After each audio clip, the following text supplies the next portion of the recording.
Olá pessoal, sejam bem-vindos ao nosso canal. Hoje, vamos fazer uma viagem fascinante no tempo, de volta ao deserto, para explorar um dos projetos de construção mais detalhados e significativos da Bíblia, a Tenda da Presença de Deus, também conhecida como Tabernáculo. Deus deu a Moisés instruções incrivelmente específicas sobre como construir este lugar sagrado. Vocês já pararam para pensar no porquê de tantos detalhes? Cada elemento, cada cor, cada material tinha um propósito e um simbolismo profundo, apontando para uma realidade espiritual muito maior. Então, se preparem, porque vamos mergulhar nesses detalhes e descobrir juntos o que eles nos ensinam sobre Deus e sobre a maneira como Ele deseja habitar entre nós. A Tenda da Presença de Deus. O Senhor disse a Moisés: faça a parte de dentro da tenda sagrada, com 10 cortinas de tecido, feito de linho fino, e de fios de lã azul, púrpura e vermelha. Nessas cortinas serão bordadas figuras de querubins. Cada cortina deverá ter 12,5 metros de comprimento por 1,80 metro de largura. Costure 5 delas umas nas outras, formando assim uma só peça. Faça a mesma coisa com as outras 5. Ponha laçadas de tecido azul na beirada de fora da última cortina, de cada uma das 2 peças de cortinas. Faça 50 laçadas para a beirada da primeira cortina da primeira peça, e 50 para a beirada da última cortina da segunda peça, de modo que as laçadas fiquem de frente umas para as outras. Faça também 50 prendedores de ouro, e com eles, junte os 2 jogos de cortinas, para que formem uma só peça. Faça uma cobertura para a tenda, com 11 pedaços de pano feito de pelos de cabra. Os pedaços deverão ter o mesmo tamanho, medindo 13,30 metros de comprimento por 1,80 metro de largura. Costure 5 pedaços uns nos outros, formando uma peça, e os outros 6, formando outra peça. Ficando o 6º pedaço dobrado na parte da frente da tenda, ponha 50 laçadas na beirada do último pedaço da primeira peça e 50 laçadas na beirada da outra peça. Faça também 50 prendedores de bronze e passe esses prendedores nas laçadas, juntando assim as 2 peças uma com a outra, para que formem uma cobertura só. A metade da cortina que sobrar ficará pendurada na parte de trás da tenda. Os 45 centímetros que sobrarem de cada lado do comprimento das cortinas ficarão de um lado e do outro para cobrir a tenda. Faça mais uma cobertura de peles de carneiro tingidas de vermelho. E em cima desta coloque outra cobertura, feita de peles finas. Faça também armações de madeira de acácia para a tenda. Cada uma das armações terá 4,45 metros de comprimento por 67 centímetros de largura. Cada armação terá 2 encaixes para juntar uma à outra. Você fará isso com todas as armações da tenda. Faça 20 armações para o lado sul e ponha debaixo dessas 20 armações 40 bases de prata, 2 debaixo de cada armação, para firmarem os seus 2 encaixes. Faça também 20 armações para o lado norte e 40 bases de prata, 2 para cada armação. Para o lado de trás da tenda, o lado oeste, você fará 6 armações e mais 2 armações para os cantos da tenda.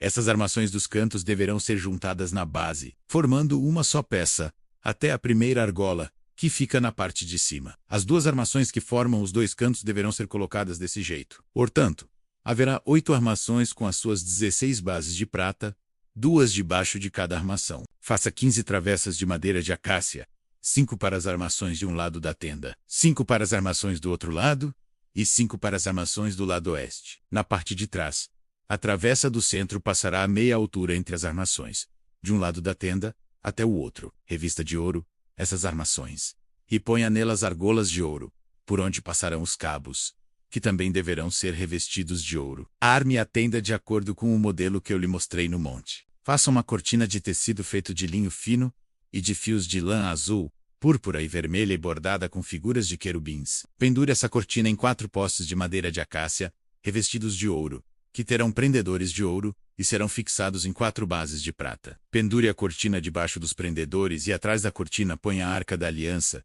onde estão as 2 placas de pedra. A cortina separará o lugar santo do lugar santíssimo. Ponha a tampa na Arca da Aliança, no lugar santíssimo. Fora do lugar santíssimo, ponha a mesa no lado norte da tenda, e coloque o candelabro no lado sul. Para a entrada da tenda, faça uma cortina de tecido feito de linho fino e de fios de lã azul, púrpura e vermelha, e enfeitada com bordados. Para segurarem essa cortina, faça 5 postes de madeira de acácia revestidos de ouro, e com prendedores de ouro, e faça 5 bases de bronze para os postes. Por fim, a entrada da tenda, para a porta principal, foi feita outra cortina. Ela também era lindamente confeccionada com linho fino e fios de lã azul, púrpura e vermelha, decorada com bordados. Esta cortina de entrada era sustentada por 5 postes de madeira de acácia, revestidos de ouro, com seus ganchos de ouro, mas suas bases eram de bronze. O bronze na entrada nos lembra novamente que para entrar na presença de Deus,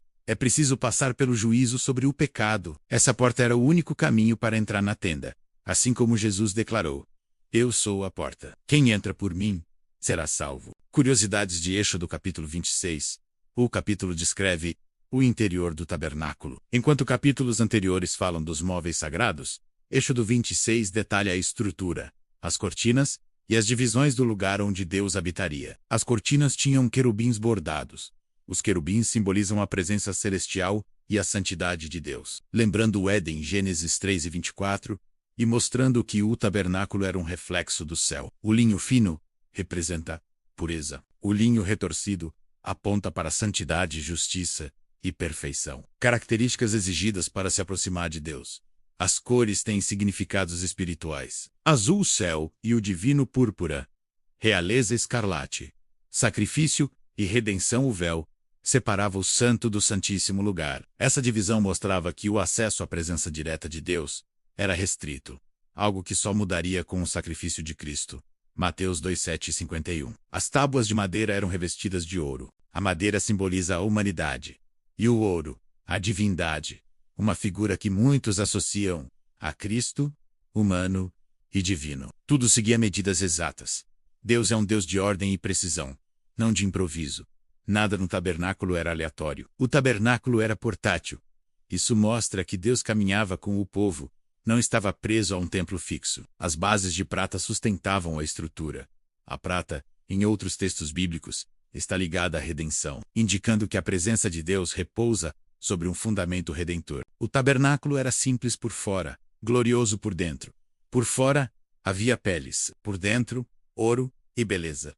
Uma lição espiritual sobre o valor interior diante de Deus. Cada detalhe do tabernáculo é uma aula profunda sobre quem Deus é e sobre o seu plano de redenção. Desde as cores até os materiais, tudo aponta para Jesus Cristo. O linho fino fala de sua justiça, o azul de sua origem celestial, a púrpura de sua realeza e o vermelho de seu sacrifício. A madeira de acácia fala de sua humanidade perfeita, e o ouro de sua divindade gloriosa. O tabernáculo era, em essência, o evangelho em forma de tenda, uma sombra das boas coisas que estavam por vir. Espero que essa jornada pelos detalhes da tenda da presença de Deus tenha sido tão inspiradora para vocês quanto foi para mim. Obrigado por assistirem até aqui. Se você gostou de aprender mais sobre os significados profundos da Bíblia, não se esqueça de deixar o seu like, se inscrever no canal e ativar o sininho para não perder os próximos vídeos. Deixe nos comentários qual detalhe do tabernáculo mais te impressionou. Um grande abraço e até a próxima.